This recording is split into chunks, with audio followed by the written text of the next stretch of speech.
Tenía 28 años que consulta con un cuadro de artritis en la muñeca derecha y ambos tobillos, dolor abdominal en el popote izquierdo de carácter sordo, gravativo, de una semana de evolución.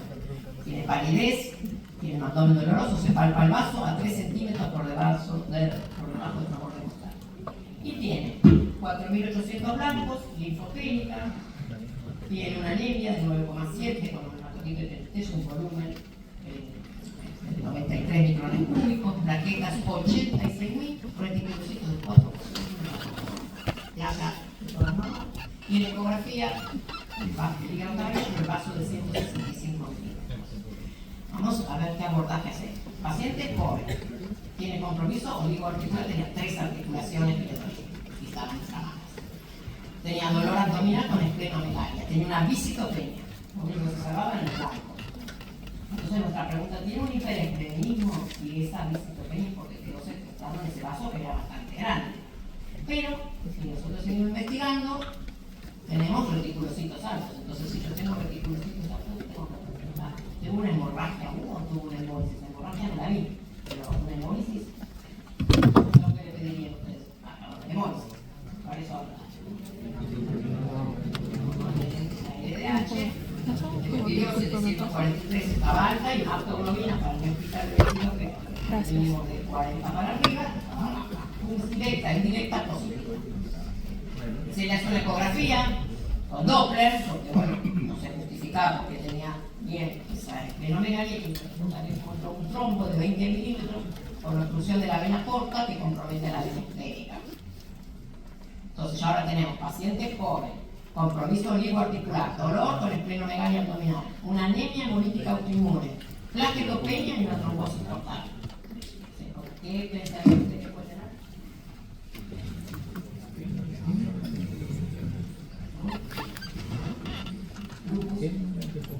Recuerda que usted dice, mujer joven con anemia hemolítica autoinmune, hasta que no demuestre lo contrario. Piensen en despertar lupus, no estoy diciendo que lo tenga, tengo que tener conceptos en mi cabeza. Quiero despertar que no tengo un lupus y por supuesto, si tiene trombo, despertar que no tengo un síndrome antifosfolipídico. Entonces le pido laboratorio para lupus, me da positivo, un FAN 640 contra no homogéneo, el DNA nativo me da negativo, pero existen un montón de anticuerpos de sarrocena positivos, los anticuerpos fosfolípidos me dan todos positivos, los 3 positivos. El anticardiolipina, hay que anticoagulante, el anticoagulante lúpico y los beta-2 también, y caída del complemento de C3. Bien, entonces, lo hablamos el otro día, punto. A ver, tenía 6 puntos porque tenía 3 articulaciones inflamadas. 4 puntos, siempre tengo que elegir uno, o plaquetopenia o anemia hemolítica, la que tienen totalmente son 4, tiene los anticuerpos positivos, ¿sí? Y tengo la disminución del C3 o C4 del C3. Reuní 15 puntos, con 10 ya clasifica para decir que estoy en el lupus. Perfecto. Y tiene los 3 anticuerpos del síndrome antifosfolipídico, será un SAP. Entonces vamos a repasar un poquito qué es el síndrome antifosfolipídico. Es una enfermedad autoinmune, es un estado de hipercoagulabilidad adquirida que se caracteriza por la presencia de trombos en el circuito vascular, ya sea arterial, venoso, del pequeño vaso, asociado o no a patología obstétrica.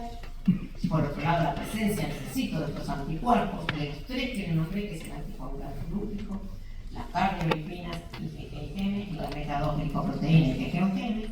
Y existía un grupo de manifestaciones clínicas con mucha frecuencia que se daban en estas pacientes, pero que no estaban incluidos dentro de los criterios de clasificación porque no son trombóticos.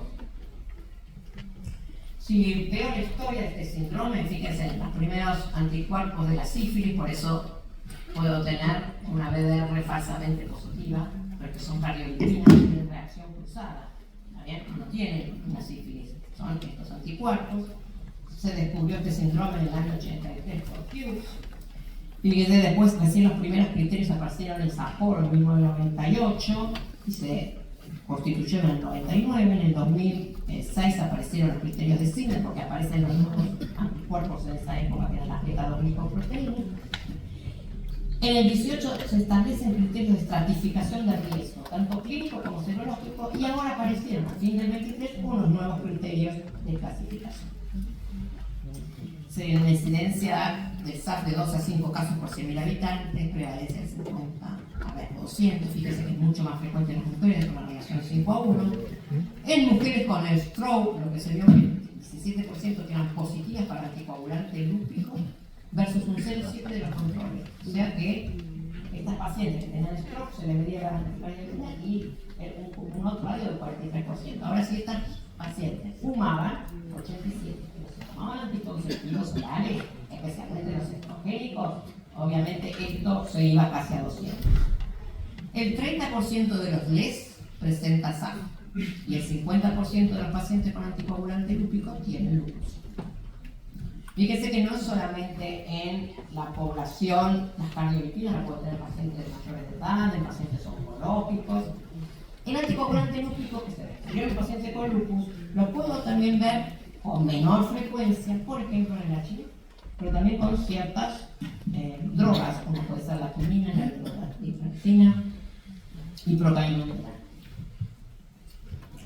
¿Cuál es la patogenia de estas entidades? Fíjense, los blancos de estos anticuerpos son las células del endotelio, los monocitos, ¿sí?, las plaquetas o el trofoblasto en el caso de que sea el safostete. Y lo que van a producir es, por una parte, activación de la inflamación y de las células epiteliales. ¿A través de qué? El aumento de las moléculas de adhesión selectiva, el aumento del complemento y también aumento del factor de crecimiento del endotelio vascular. ¿Promueve la coagulación? Sí, ¿por qué? Porque aumenta la expresión de la glicoproteína 2B3A, disminuye la fibrinólisis, disminuye la proteína S, disminuye la proteína C. Y también actúa sobre el trofoblasto, que hace una mayor actividad del complemento y también aumentan la apoptosis de las células del trofoblasto y reducción de la monotrofia. Ahora, ¿qué se vio? Muchas mujeres se le hacía la biopsia de la decidua y se vio que no estaban.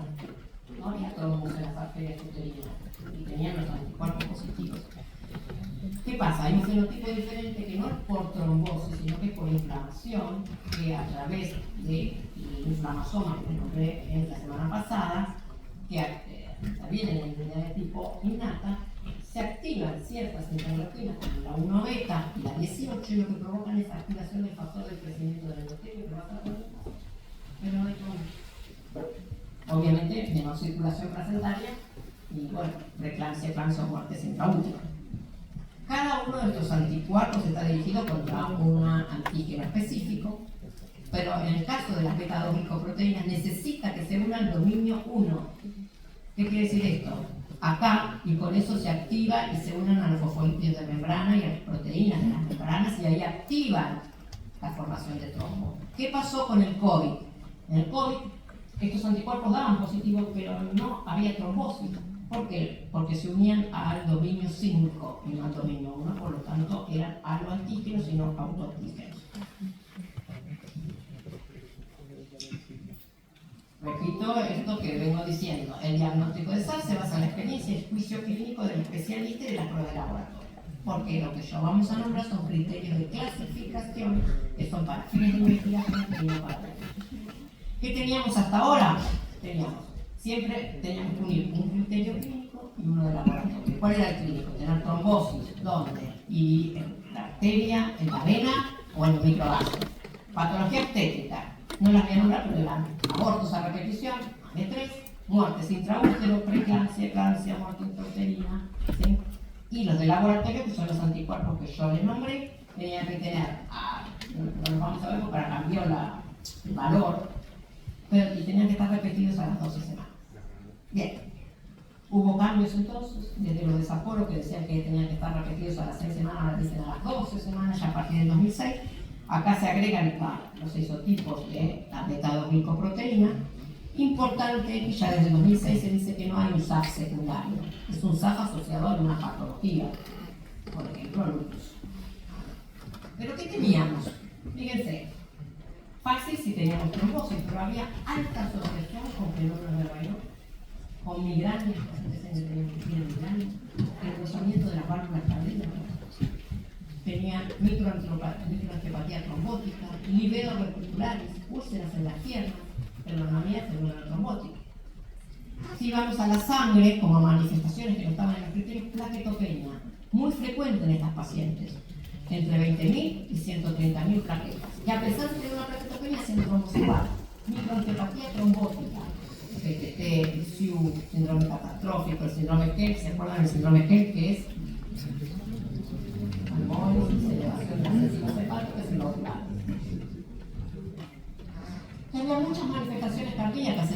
engrosamientos valvulares, la endocarditis de virus nasal, cardiopatía isquémica, ¿sí? Pero cuando uno le hace los estudios, el estudio daba normal, que es lo que hoy sabemos que se equivoca, y ateromatosis o hipertensión pulmonar. En la piel, livedo reticularis. Muchos de estos pacientes tienen un livedo reticularis o livedo racemosa. La diferencia es que estos son círculos completos, estos son círculos abiertos incompletos, asociados a qué? Y a fenómenos de necrosis digital o púrpuras, o úlceras en miembros inferiores. Y a nivel neurológico, déficit cognitivos, encefalea, migraña, síndrome tipo Guillain-Barré, síndrome tipo esclerosis múltiple. De hecho, tienen las mismas imágenes que la esclerosis múltiple, que son las lesiones, ¿sí? En sustancia blanca hiperintensas. Entonces, ¿qué pasó? ¿Qué aprendimos hasta ahora? Un mejor entendimiento de estas manifestaciones, y que en algún lado había que incorporarlas. Hay una estratificación del riesgo clínico y del riesgo de estos factores clínicos para decir, bueno, si yo tengo un factor de riesgo, la semana pasada me hice un viaje de 12 horas en un avión y tengo estos anticuerpos, ¿son por este anticuerpo? Porque tengo los anticuerpos o porque tengo un factor desencadenante, o me operé o tengo un cáncer. ¿Qué valor le doy? Todo esto lo resolvieron estos criterios. Y también se le puso un peso a lo que son los anticuerpos. No es lo mismo tener una monopositividad a tener una doble o tener los tres positivos. Los tres positivos ya incluso en estado de tratamiento y no puedo utilizar los anticoagulantes directos si tengo triple positividad, no puedo usarlo. Y el anticoagulante lúpico es el que tiene mayor peso sobre los otros. ¿A quién se lo voy a pedir? Episodios de trombosis, tromboembolismo pulmonar, cuando tengo trombosis en gente joven, cuando tengo trombosis en mayores de 50 pero no tienen factores de aterosclerosis o ateromatosis documentada. Siempre que existe una plaquetopenia se causa en el lupus y en la patología obstétrica. Entonces, bueno, en el 2023 surgieron estos criterios. Son numerosos, voy a tratar de resumirles. Son 27 criterios organizados en 6 dominios: macrovascular, microvascular, el obstétrico, la valvulopatía cardíaca, el hematológico y el laboratorio. Siempre tengo que tener para entrar en estos criterios un criterio clínico y un laboratorio. Y lo que cambió es que antes se decía, y esto es importante, nosotros no lo sabíamos, si yo tengo que por este motivo tenía un anticoagulante lúpico, pero no tenía trombosis hace 3 años, y ahora hago una trombosis, eso que yo tenía hace 3 años positivo me sirve para que entren en estos criterios de clasificación. O sea que el lapso en que pueden estar los dos separados son 3 años. Tienen alta especificidad, casi del 99%.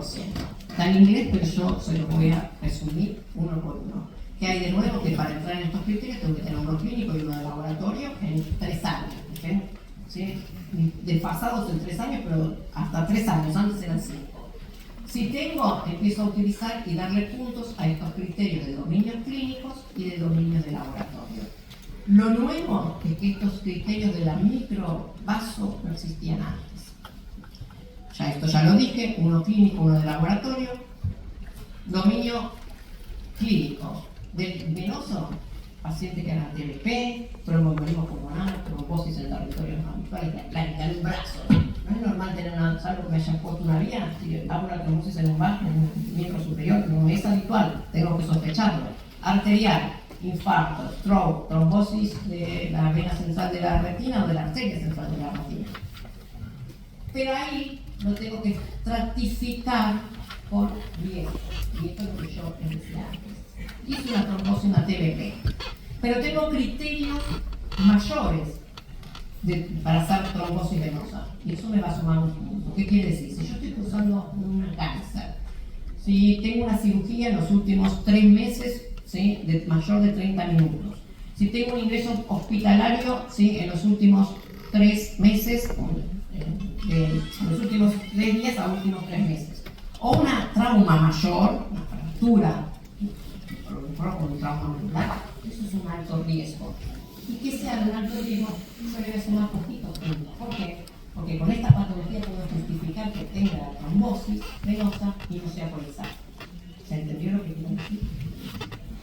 Ahora, si los criterios de riesgo menores, debería sumar más puntos.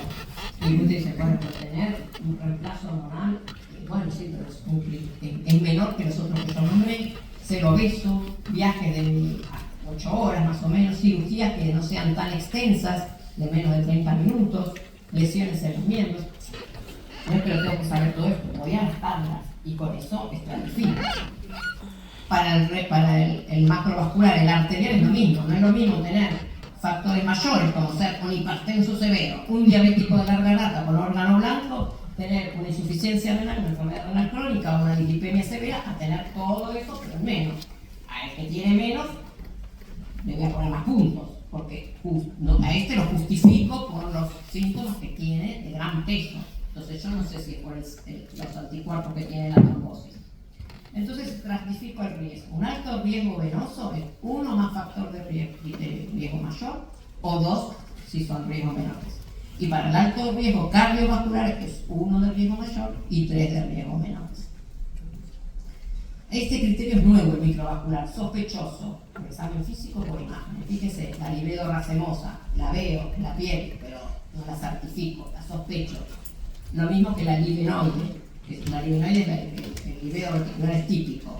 Tener una nefropatía por estos anticuerpos, que va a tener hipertensión, proteinuria, hematuria y hemorragia pulmonar, como ya lo expliqué antes. Va a ser establecido cuando por biopsia o imagen yo documente el trombo en ese microvaso, o que no sea por trombo, sino por trombos en realidad de fibrina o de inflamación. En la hemorragia pulmonar, con las características que ya sabemos de la sangre, los 3 subsegmentos, sobre la prófago cargado con hemosiderina. Hemorragia adrenal, que es frecuente, por tomografía o resonancia. Y el infarto, que sería el MINOCA, que es el cateterismo con arterias coronarias normales, no hay obstrucción epicárdica y sin embargo tiene un infarto. Y alteraciones en la cardioresonancia. En la patología obstétrica, que se vería el dominio 4, se incluye la hipoxemia fetal y el oligohidroalcohol, esto es igual que antes. Y lo que sí se agrega como dominios clínicos es cardiopatía valvular, tener una vegetación, y me hace dar 4 puntos específicos, tener engrosamiento de las válvulas de las 2 puntos, pero no es lo mismo tener un engrosamiento de la válvula mitral que de la aorta. Si es una mitral, si el paciente necesito que ese valor sea de 4 milímetros. Ahora, si el paciente es mayor de 40, tiene más probabilidad de que vaya engrosada por otras cosas, entonces tiene que sumar más de 5 milímetros para que yo diga, ojo, esto puede ser por este síndrome. Si es otra válvula, 3. Por ejemplo, una válvula aórtica, es independiente de la edad. Y el otro dominio que se suma es el dominio 6, que es el hematológico. La que yo dije que había un paciente